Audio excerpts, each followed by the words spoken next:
The visitor entrance is not for people like you.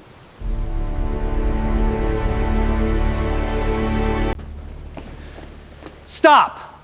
She owns 51% of this company.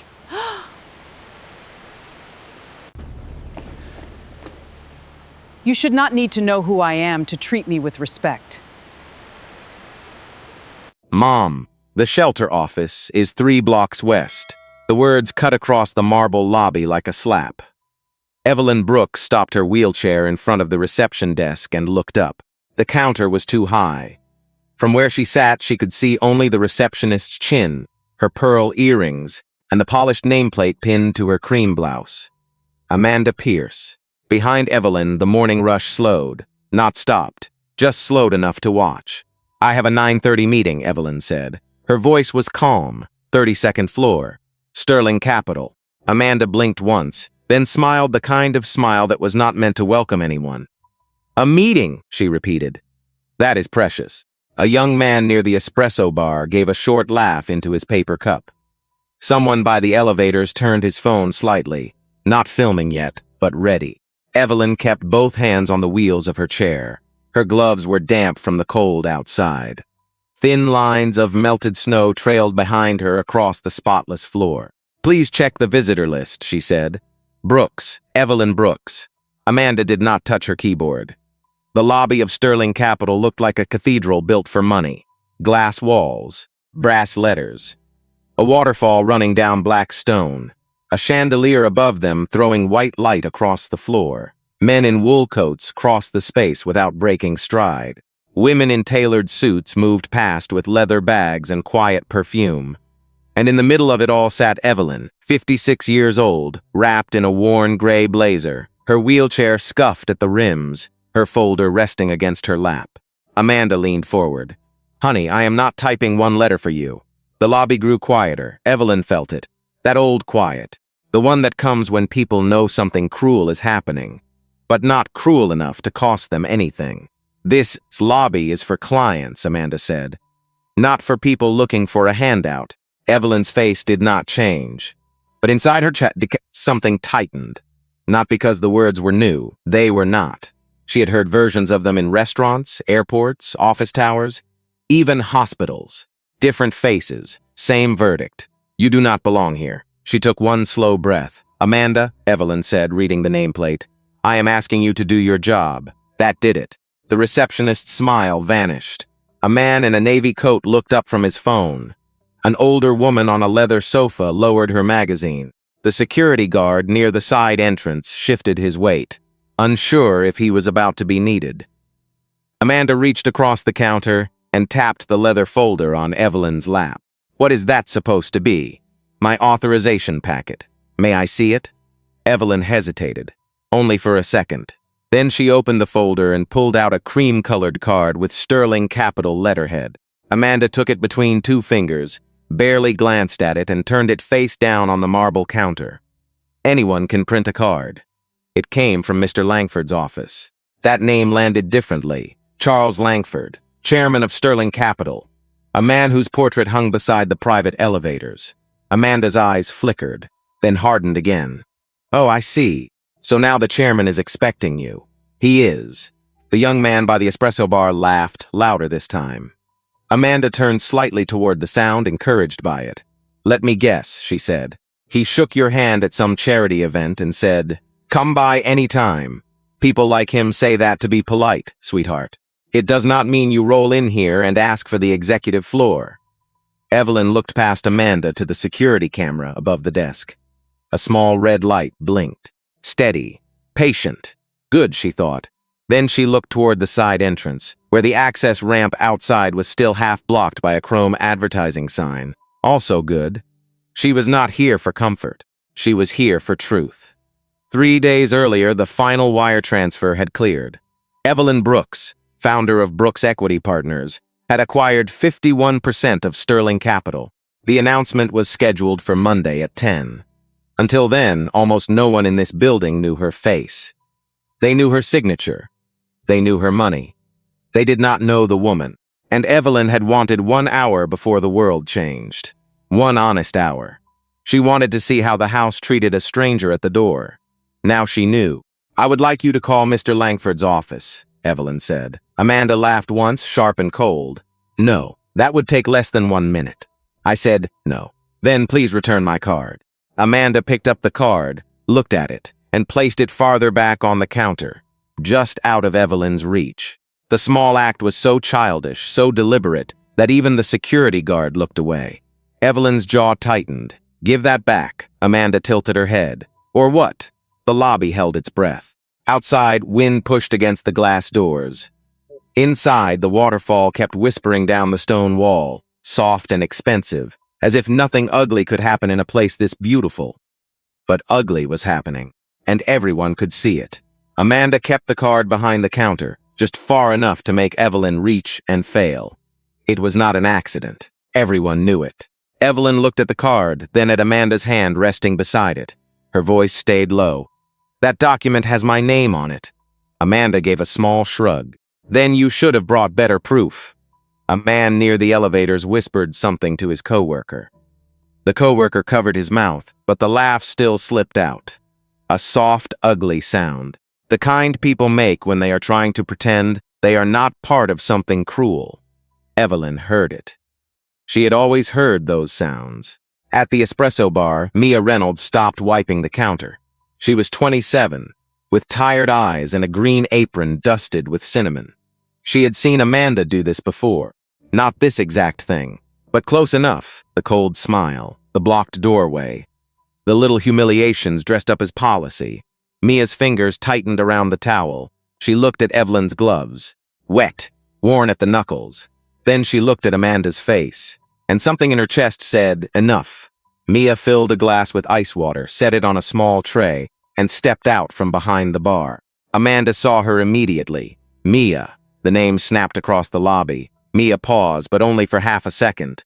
Then she kept walking. Her shoes made small squeaks on the marble. She crouched beside Evelyn's chair, low enough to meet her eyes.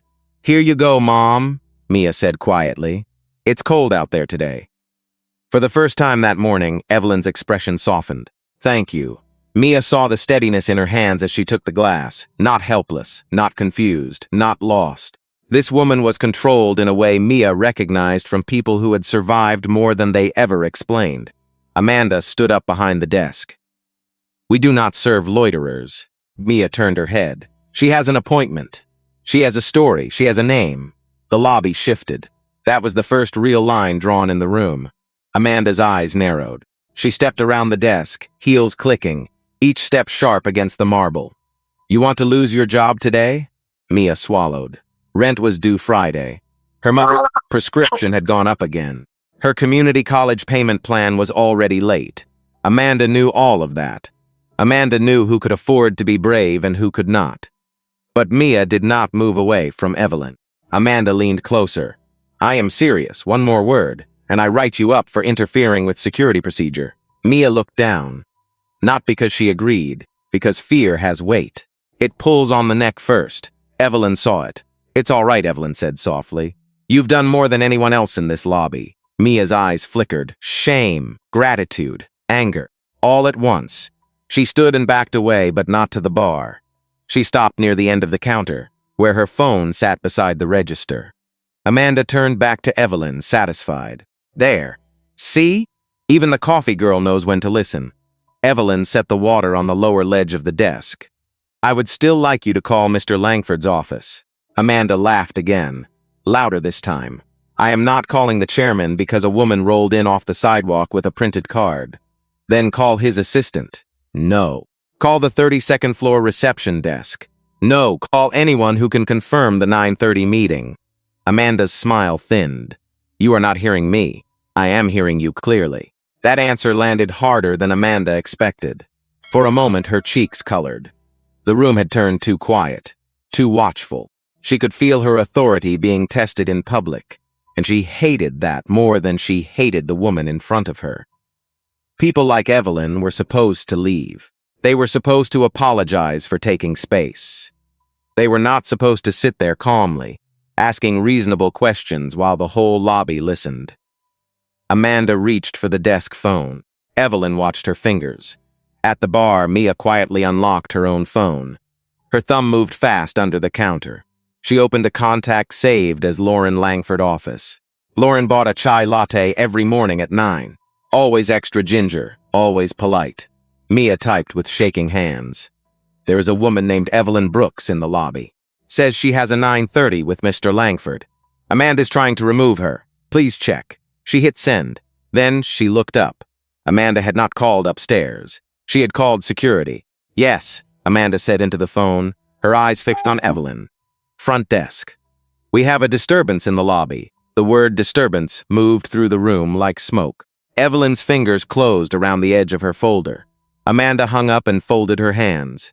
You wanted me to make a call, she said. I made one. The elevator chimed somewhere behind them.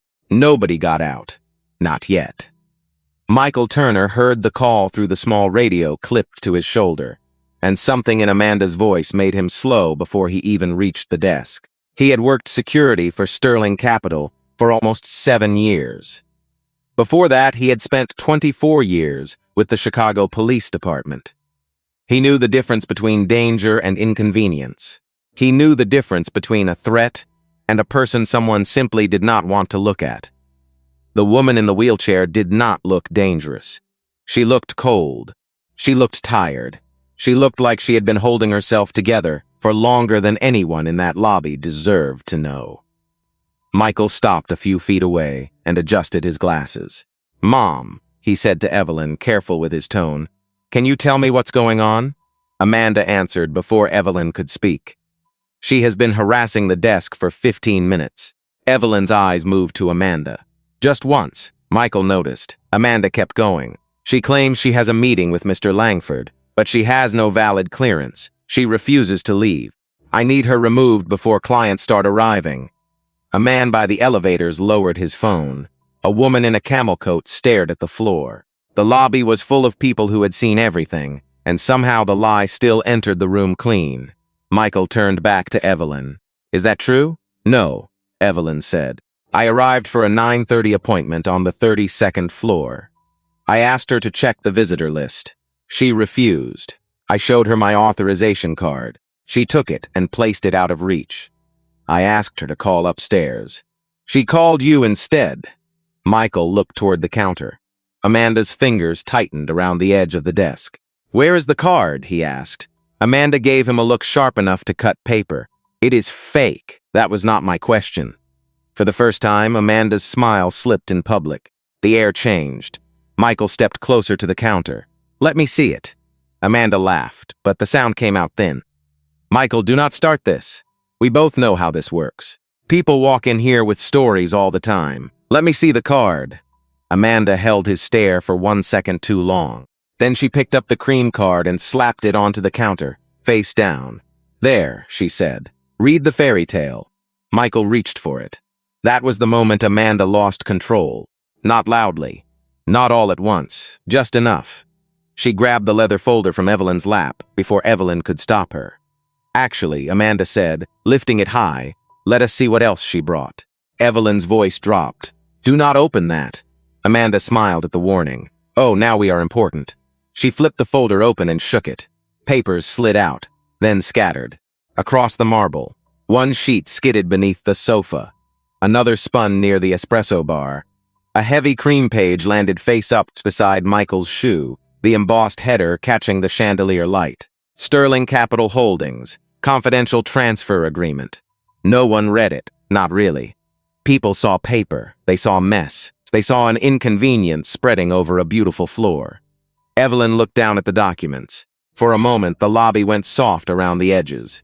Not because she was afraid, because rage, real rage, is quiet before it becomes dangerous. She placed both palms on her wheels and leaned slowly toward the nearest page. Her shoulder strained, her body tilted. The edge of the chair creaked under her weight. Michael bent down at the same time. Amanda snapped, "Do not help her." Michael froze. Amanda turned her head toward the room like she was speaking to a jury. She created the mess. She can pick it up. Mia was already moving. She crossed the lobby fast, dropped to her knees, and gathered 2 pages before Amanda saw her. Mia, Amanda said, low and vicious. Put those down. Mia held the papers against her chest. She needs help. She needs to leave. She has documents all over the floor. And you have a job you apparently do not want. Mia's lips parted, but no sound came out. Her eyes filled, not with weakness, but with the humiliation of knowing rent, medicine, and tuitions could all be used like chains. Evelyn looked at her. "Mia," she said gently, "set them where I can reach." Mia's face trembled. Then she obeyed. She placed the pages near Evelyn's wheel, careful and ashamed. Evelyn leaned down and picked them up one by one. The lobby watched. 40 people, maybe more. Nobody moved. Above them, the security camera blinked. At the espresso bar, Mia's phone buzzed once against the counter. She glanced at the screen. Her breath caught. The message from Lauren Langford was short. "Do not let her leave. Checking now." Mia looked up at Evelyn. Evelyn saw her face and understood. Amanda did not. She was too busy staring at the woman on the floor, mistaking patience for defeat. Mia turned the phone face down before Amanda could see the screen. Her hands were shaking now. Not much. Just enough that the glass bottles behind the espresso bar seemed to blur when she looked at them. Lauren had answered. Someone upstairs knew. That should have made her feel better. It did not, because Amanda was still standing in the lobby with Evelyn's papers at her feet, smiling like she had already won. Michael cleared his throat. "Amanda, this has gone far enough." Amanda's head snapped toward him. "Excuse me? You called me for a disturbance." "I do not see a disturbance. I see a visitor asking for verification." Amanda stepped closer to him, lowering her voice. "But not enough. You want to risk your job over this?" Michael's jaw tightened. He thought of his mortgage, his granddaughter's braces, his wife's blood pressure medicine sitting in a plastic bag on the kitchen counter, because insurance had decided one brand was no longer preferred. Amanda saw the hesitation. She pressed on. "You know how Mr. Langford gets when people bother the executive floor. You really want your name attached to that?" Michael looked at Evelyn. She was gathering another page.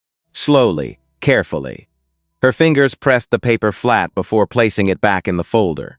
She had not cursed. She had not shouted. She had not threatened anyone. And still, they were treating her like danger. He knew what was right. He also knew what fear did to decent people.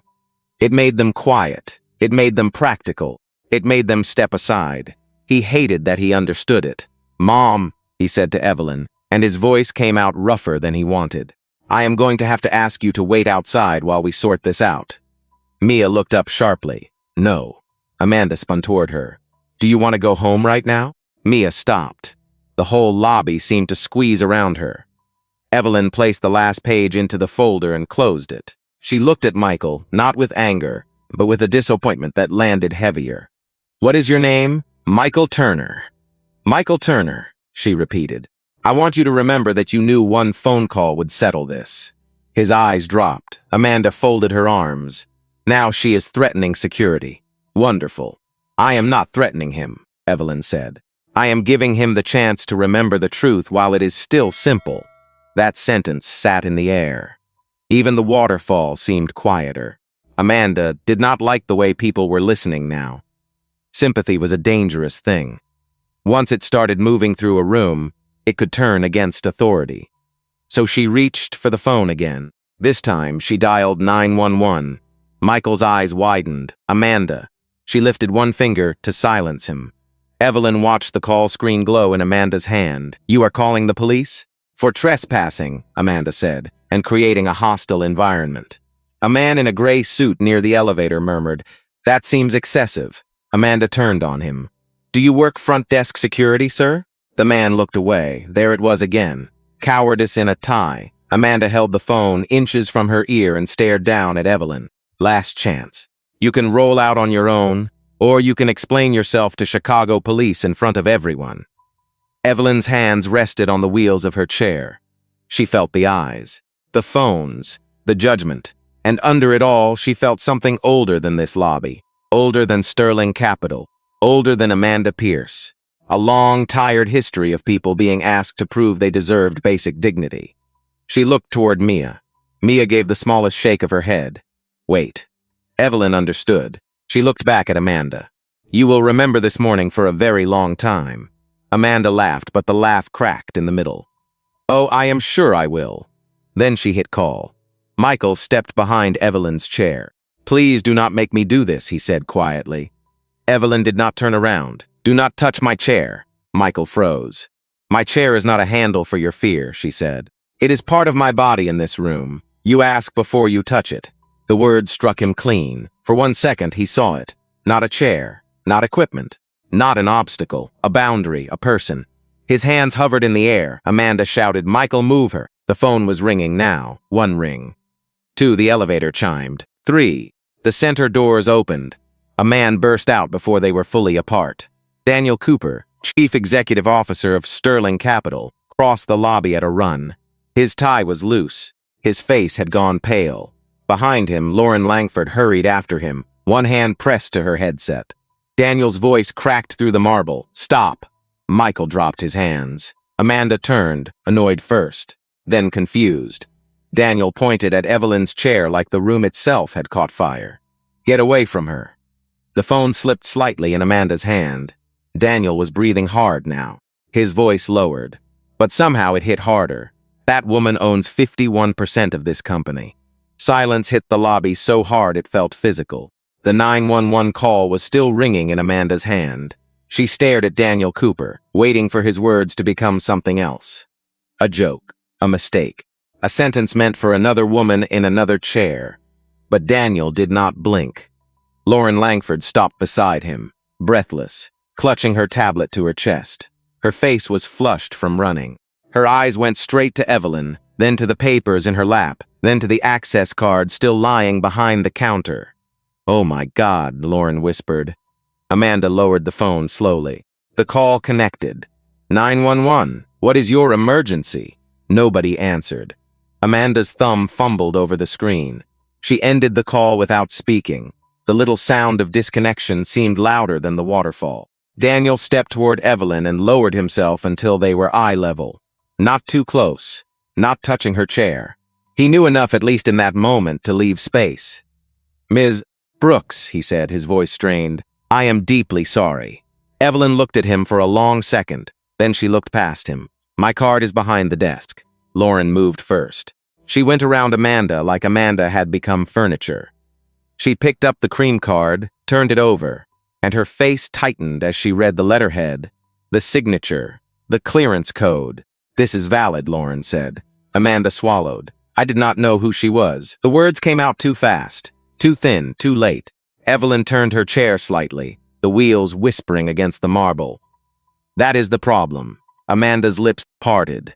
Evelyn's voice was calm, but every person in the lobby leaned toward it. You should not have needed to know who I was. A man near the elevators looked down at his shoes. The young associate who had laughed at the espresso bar slowly lowered his phone. The older woman on the sofa pressed a hand to her mouth. Evelyn continued. You had my name. You had my appointment time. You had my authorization. But more than that, you had a human being in front of you. Amanda's face flushed red, then pale. I was following procedure. Daniel turned his head toward her. Procedure told you to put her card out of reach? Amanda looked at him. Procedure told you to scatter confidential documents across the lobby? I did not know they were confidential. Michael bent down and picked up the cream page near his shoe.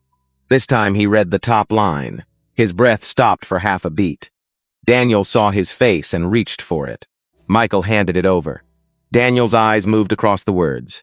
Transfer agreement, majority interest, Brooks Equity Partners, Evelyn Brooks. The paper trembled slightly in his hand. He had been in boardrooms with hostile investors. He had watched companies fold under bad debt. He had seen grown executives sweat through takeover calls. But nothing had prepared him for the sight of the company's new controlling owner sitting beside a puddle of melted snow, holding a folder that one of his employees had dumped onto the floor, not because of business, because of contempt. Daniel looked up at the ceiling camera, then at Amanda. There are cameras. Amanda's eyes flicked upward. All angles, Lauren said quietly. Desk camera, ceiling camera, elevator bank, lobby entrance. The words spread through the room. All angles. The phones in people's hands suddenly felt heavier. Amanda's shoulders sank a fraction. For the first time, she looked less angry than afraid. Michael stepped forward. "Ms. Brooks," he said, his voice low, "I owe you an apology. I should have made the call." Evelyn looked at him. "Yes," she said, "you should have." He nodded once, taking it. Then she added, "But you asked before you lied. That matters. Not enough. But it matters." Michael's eyes softened with shame. Mia stood at the espresso bar, both hands pressed flat on the counter. She was trying not to cry. Not from fear now.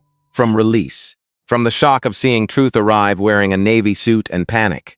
Evelyn turned toward her. "And Mia Reynolds," she said. Mia froze. Daniel followed Evelyn's gaze.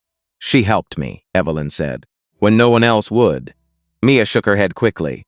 "I just brought water, no," Evelyn said. "You saw me. That landed differently." Mia's face broke for just a second. She looked down, blinking fast. Lauren took a note on her tablet. Amanda saw it. Her voice cracked. "Mr. Cooper, please. This is being blown out of proportion." Daniel stared at her. "Miss Pierce, stop talking." The command was quiet. Final. The lobby stayed still. Evelyn adjusted the folder on her lap.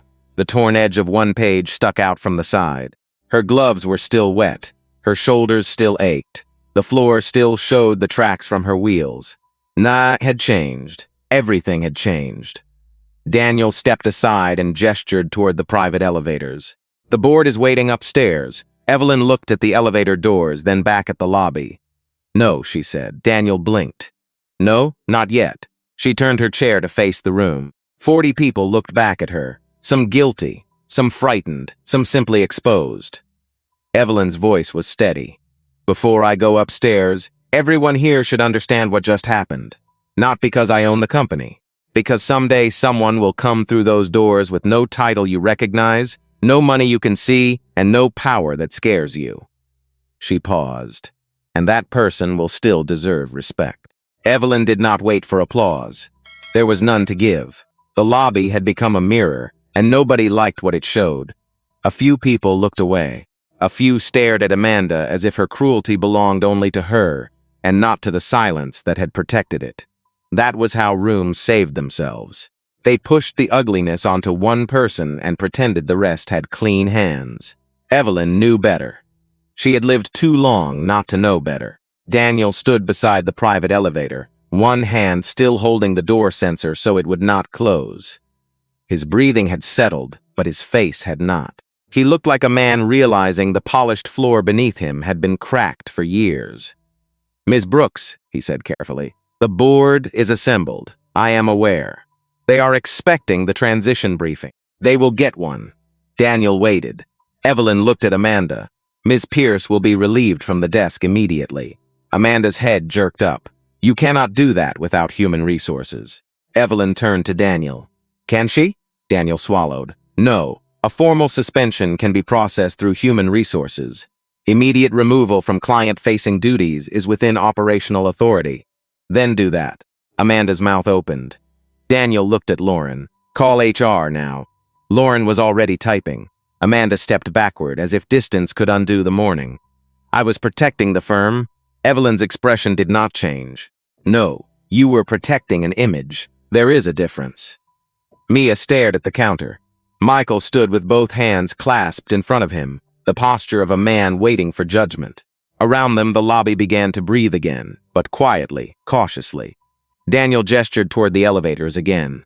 "Ms. Brooks, please." This time Evelyn moved. The wheels of her chair rolled over marble, still damp from the snow she had tracked in. People parted quickly now. Too quickly. A half hour earlier, they had stepped around her like furniture. Now they opened a path like she was flame. That shift hurt more than the insult. Respect that arrived only after power had been named was not respect. It was calculation. At the elevator, Evelyn paused beside Mia. Mia straightened, wiping her palms on her apron. "I am sorry," she whispered. "I should have done more." Evelyn looked at her closely. There were young lines of exhaustion around her eyes, the kind made by double shifts and tuition notices, and trying to stay kind in places that punish it. "You did enough to make the truth move," Evelyn said. Mia's eyes filled again. "You might hear from me later." Mia blinked. "Mom?" But Evelyn had already turned toward Michael. He met her eyes with difficulty. "I am sorry," he said again. "Not because of who you are. Because of what I almost did." That answer mattered. Evelyn nodded once. Remember that distinction. Then she entered the elevator. Daniel followed. Lauren followed. The doors began to close. Amanda stood near the desk with her phone in one hand and no place to put her pride. Just before the doors sealed, Evelyn saw the chrome sign outside, still blocking part of the ramp through the glass entrance. She said, "Daniel." "Yes? Have someone move that sign before I come back down." His face tightened. "Of course." "No," she said, "not of course. If it were of course, it would not still be there." The doors closed on that. The elevator rose in silence.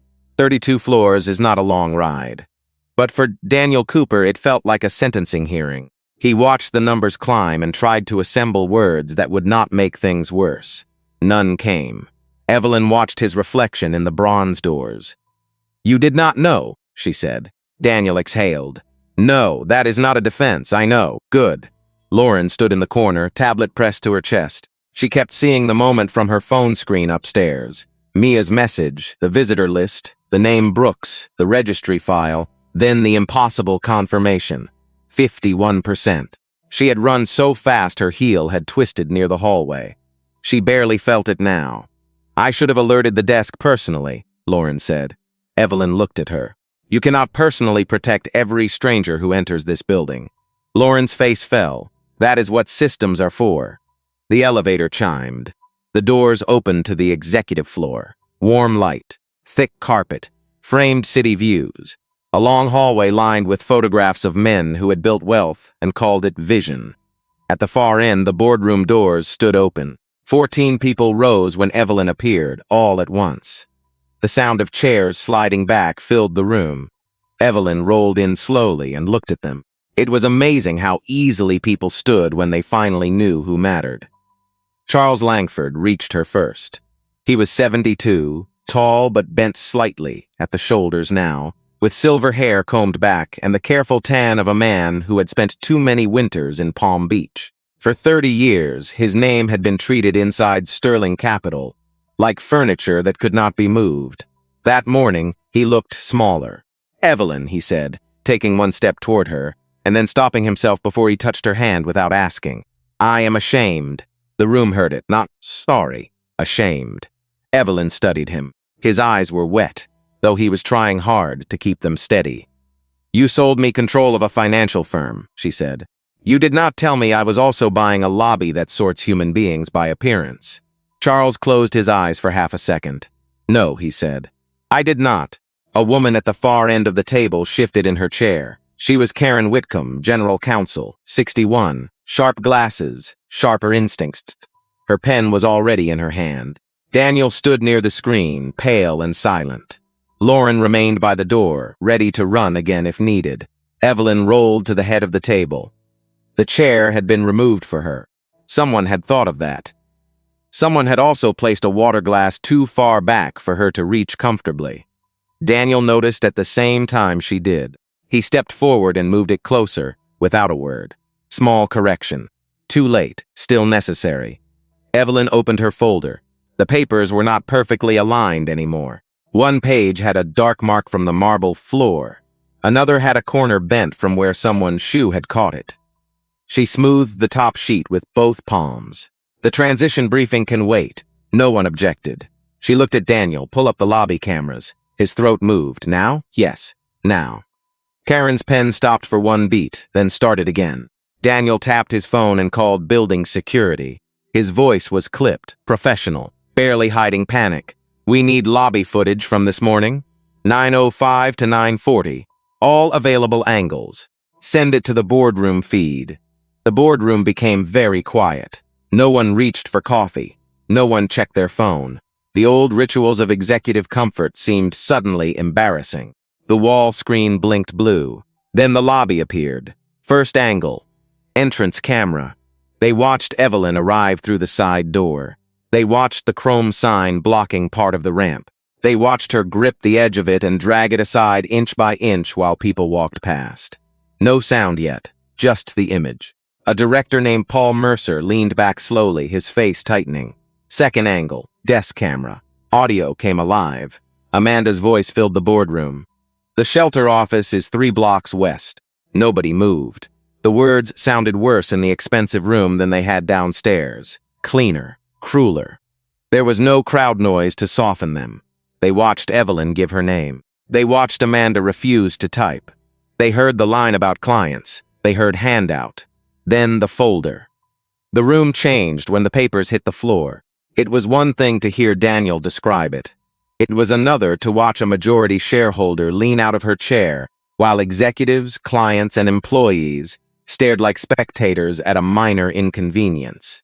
Evelyn did not watch the screen. She watched the board. She watched who looked away, who swallowed, who folded their arms, who began silently calculating liability instead of harm. Karen Whitcomb was calculating both. That was her job, but even she had gone pale. On the screen, Mia crossed the lobby with the glass of water. Charles whispered, "Who is she?" "Mia Reynolds," Evelyn said. "Barista. Part-time student." The only person downstairs who remembered she was looking at another human being. The footage continued. Amanda threatening Mia's job. Michael hesitating. Amanda dialing emergency services. Then Daniel bursting from the elevator. The video froze on Amanda's face at the moment she understood. Daniel turned it off. The screen went black. For several seconds, the boardroom sat inside the silence the video left behind. Evelyn folded her hands. "I will not begin this partnership with a speech about kindness," she said. The footage already gave that speech. No one breathed loudly. "But I will tell you what happens next." Charles lowered himself into a chair. Evelyn's voice stayed even. "Amanda Pierce is removed from client-facing duties immediately. Human Resources will conduct a formal review. Not a public execution, not a cover-up, a real review. With witnesses, with footage, with her employment history, with every prior complaint attached." Karen nodded once. "That is the correct process." "It had better be," Evelyn said. Karen looked down. Evelyn turned to Daniel. "Michael Turner is not to be punished for telling the truth today, but he will be interviewed. The training failure is obvious." Daniel nodded, understood. "And Mia Reynolds," Evelyn said, "is protected from retaliation. In writing today." Lauren was already typing. Charles looked at Evelyn across the table, the shame on his face deepening into something more useful. "Resolve." "What else?" he asked. Evelyn looked toward the black screen where the lobby had been. "Everything," she said. "The ramp, the desk height, the hiring culture, the silence, all of it." No one spoke. Good. For once, they were listening before defending. By 11:15 that morning, Amanda Pierce was sitting in a small conference room on the 29th floor with a paper cup of water in front of her and a human resources director across the table. The room was beige, windowless, and colder than it needed to be. Amanda had always hated that room. She had sent other employees there before, couriers who complained, temporary workers who pushed back. Mia once, after she gave a free muffin to an elderly man who had lost his wallet. Now Amanda was the one under the light. The human resources director, Denise Callahan, was 58, soft-spoken and impossible to charm. She set a recorder on the table, clicked it on, and folded her hands. "This is an investigatory meeting," Denise said. "You are not being terminated in this room. You are being asked to answer questions truthfully." Amanda nodded too fast. "I understand." Denise looked down at her notes. "Did Ms. Brooks provide a name?" "Yes, but she was aggressive." Denise did not react. "Did she provide an appointment time?" Amanda hesitated. "Yes." "Did she provide written authorization?" Amanda stared at the cup. "She had something printed." "That is not what I asked." Amanda's jaw tightened. "Yes." Denise wrote it down. The pen sounded loud. Amanda leaned forward. "You have to understand what that desk is like. We get all kinds of people. People wander in. People lie. People try to get upstairs. I was protecting the firm." Denise looked up. "By mocking her wheelchair?" Amanda flinched. "I did not mock her wheelchair." Denise turned one page. "The audio says, 'not beggars on wheels.'" Amanda's face went blank. For the first time, she seemed to remember the cameras had sound. Downstairs, Mia Reynolds stood behind the espresso bar making drinks with both hands moving on instinct. Steam hissed. Cups clicked. Orders came and went. But the lobby did not feel the same. People were quieter around her now. Too polite. Too careful. A man who had laughed earlier dropped $2 in the tip jar without meeting her eyes. Mia wanted to throw it back at him. She did not. She had learned long ago that survival often looked like swallowing words. Then Lauren Langford appeared at the bar. Mia? Mia straightened. Yes, Mom. Lauren's face softened. You are protected from retaliation. Written notice went to Human Resources, your manager, and payroll. Ms. Brooks requested it personally. Mia blinked. She did? She did. Mia looked down at the espresso machine. Her reflection trembled in the metal. I was scared, she said. Lauren nodded. You acted anyway. That was all Lauren said. It was enough. On the 32nd floor, the boardroom had turned from damage control to decision-making. The old agenda lay forgotten on the table. Revenue projections, client transitions, market strategy. None of it mattered until the foundation had been named. Evelyn sat at the head of the table, hands folded over the folder that had been on the lobby floor less than 2 hours earlier. We are not treating this as one bad employee, she said. That would be convenient. It would also be dishonest. Paul Mercer cleared his throat. With respect, Evelyn, the firm has formal conduct policies. We can strengthen enforcement without turning this into a company-wide crisis. Evelyn looked at him. It is already a company-wide crisis. The only question is whether we learn from it before the public does. Paul's mouth closed. Karen Whitcomb adjusted her glasses. There may be prior complaints. I can request the files. Request them today. Daniel nodded toward Lauren. Lauren typed. Charles Langford looked out over the city through the glass wall. Chicago stretched beneath them, hard and bright, full of towers that believed height meant virtue. I should have seen it, he said quietly. Evelyn turned to him. Charles did not look away. I walked through that lobby every week. People smiled at me. Doors opened for me. I mistook that for hospitality. The room became still. That was the first honest thing any of them had said without being forced. Evelyn's voice softened, but only slightly. That is how power lies to people. It gives them a private entrance and tells them the front door is fine. No one answered, because every person in that room understood exactly what she meant. Then Karen's phone buzzed. She read the message. Her face changed. We have found 3 prior complaints involving Amanda Pierce, she said.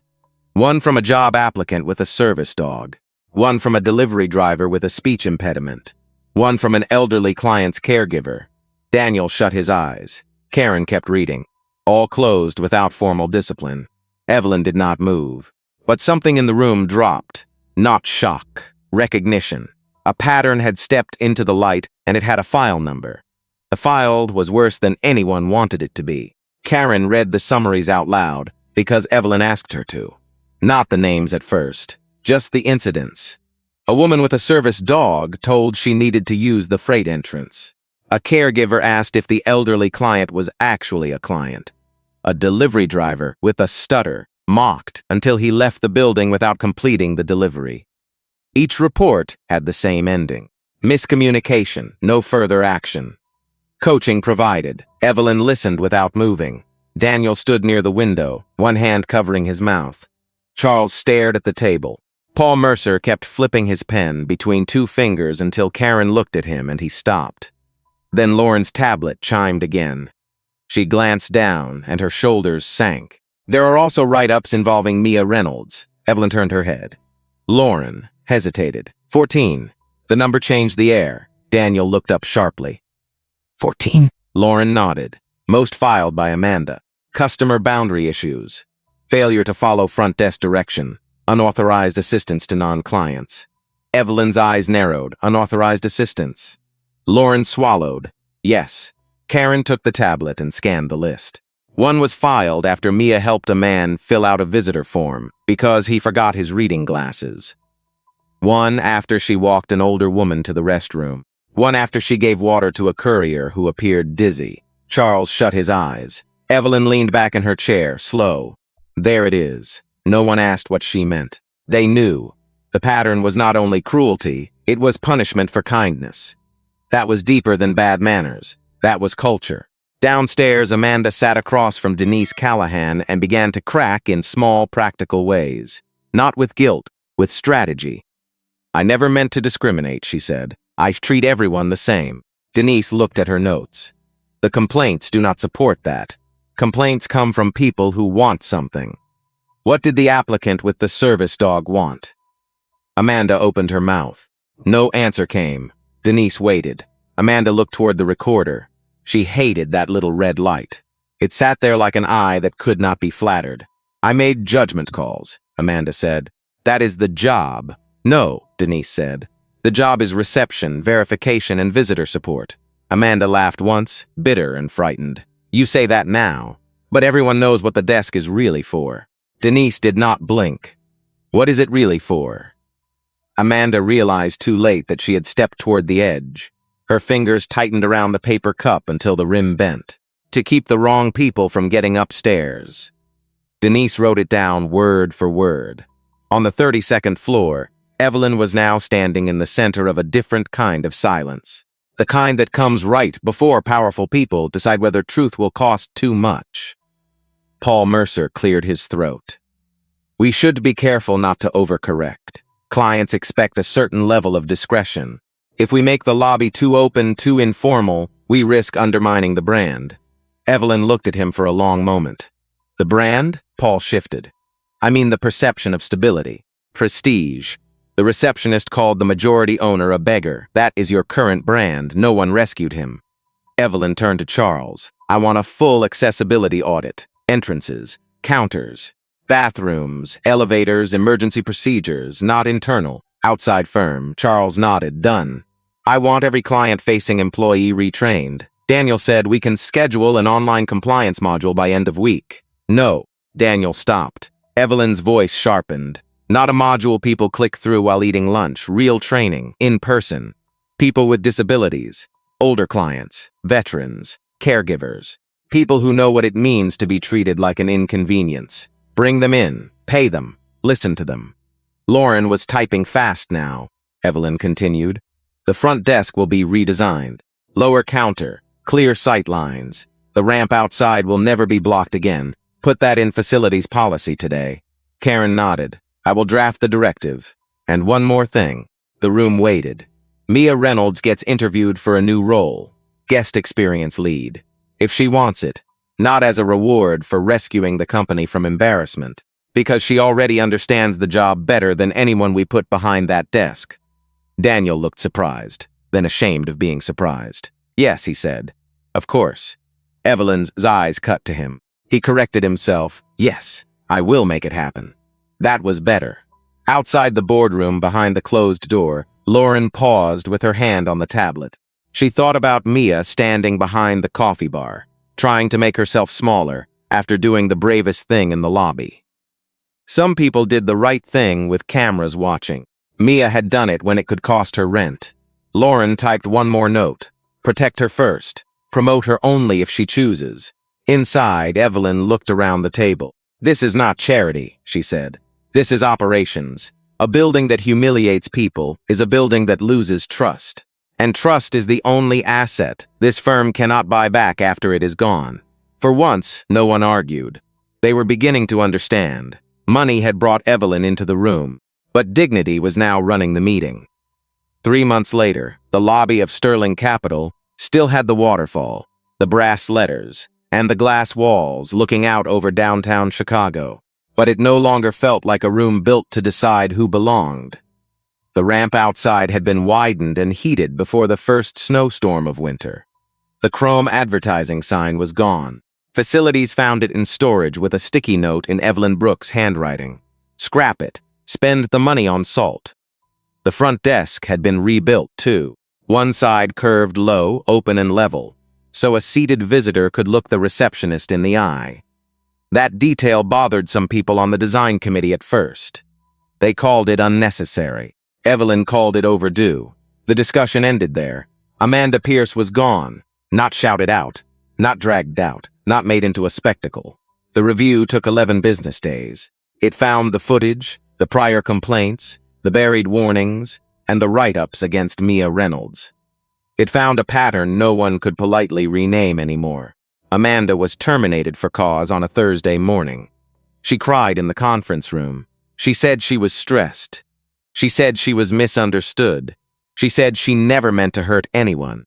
Denise Callahan listened, then slid the printed transcript across the table. Amanda's own words sat there in black ink. Keep the wrong people from getting upstairs. Some sentences do not need interpretation. They only need witnesses. Michael Turner kept his job. He also became the first person to stand in front of the new security class after training was redesigned. He did not make himself the hero. He told the truth. I almost pushed a woman out of her own building, he told them. Because I let fear outrank decency. Do not do what I did. Make the call. Check the name. Ask before you touch someone's chair. And when your gut tells you something is wrong, listen before the camera has to prove it. Mia Reynolds stopped making coffee 2 weeks before Thanksgiving. She accepted the guest experience lead position after Evelyn met with her privately and made one thing clear. This is not charity, Evelyn said. Mia had sat across from her with both hands wrapped around a paper cup, still not used to being invited into rooms upstairs. Then what is it? She asked. It is recognition, Evelyn said. You already did the job when no one gave you the title. Mia cried after that. Quietly. Not because she was weak, because for years she had been punished for kindness, and someone had finally called it skill. On the first Monday after the remodel, an older man came through the side entrance, with a walker and a folder pressed under one arm. His coat was faded. His shoes were polished thin. He paused inside the lobby the way people pause when they are not sure a place has room for them. Mia saw him immediately. She came around the low side of the desk. Good morning, sir, she said. Come on in out of the cold. Who are you here to see? The man blinked, surprised by the warmth. I have a small retirement account, he said. Probably not important enough for all this. Mia smiled. It is important enough for us. No phones came out. No one laughed. No one looked through him. 32 floors above, Evelyn watched the lobby feed in the corner of her monitor. Not because she distrusted Mia. Not because she was hunting for problems. She watched because healing sometimes needed proof, too. On the shelf behind her desk sat toffee frames, a photograph of a glass of ice water on a marble counter, and the cream-colored authorization card Amanda had placed face down. Now it faced forward. Evelyn looked at it whenever someone asked if the whole thing had been worth the trouble. Her answer never changed. The trouble was already there, she would say. I just made the building admit it. By spring, Sterling Capital's new training program had expanded to every office in the company. Ramps were audited. Counters were lowered. Complaint files were reopened. People who had once been treated like exceptions were invited to teach the firm what access actually meant. That was Evelyn's power. Not the headlines, not the controlling shares, not the boardroom silence when she spoke. Her real power was that she could have used humiliation to destroy one woman, and instead she used authority to repair a door for thousands of strangers. Because the loudest justice is not always revenge. Sometimes it is a ramp kept clear, a desk built lower, a guard who asks first, a receptionist who says good morning and means it. And maybe that is the question this story leaves behind. If you had been standing in that lobby before anyone knew Evelyn Brooks owned the building, what would you have done? Be honest with yourself. Because character is not revealed by how we treat power. It is revealed by how we treat the person we think has none.